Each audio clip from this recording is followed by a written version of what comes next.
Sa halagang 12 pesos to 17 pesos ay pwede mo nang ibenta ito ng up to 50 pesos. So how? Watch and learn! So, ito na nga yung isang pack. So, naglalaman siya ng 500 pieces, approximately. Kasi minsan, hindi siya maabot ng 500, pero minsan naman, sumusobra siya ng 500. Ito na nga yung technique. So, magbibilang ka ng up to 100 pieces na sticker. So, makikita nyo dyan, manual ko siyang binibilang. So, after mo makount yung 100 pieces, ikakat mo na siya ng gunting at you don't have to tape it. Hindi mo na kailangan lagyan ng scotch tape. Ilalagay mo na lang siya sa 2x3 na plastic.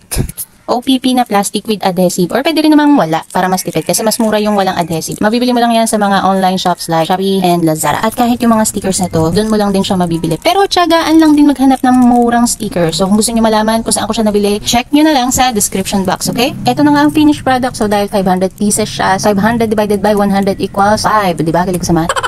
Ngayon, pwede mo na siyang ibenta ng 10 pesos per pack. O diba? Bongga? Oh, wow! For more tips, please subscribe to my channel and click the notification bell. Thank you for watching. Bye!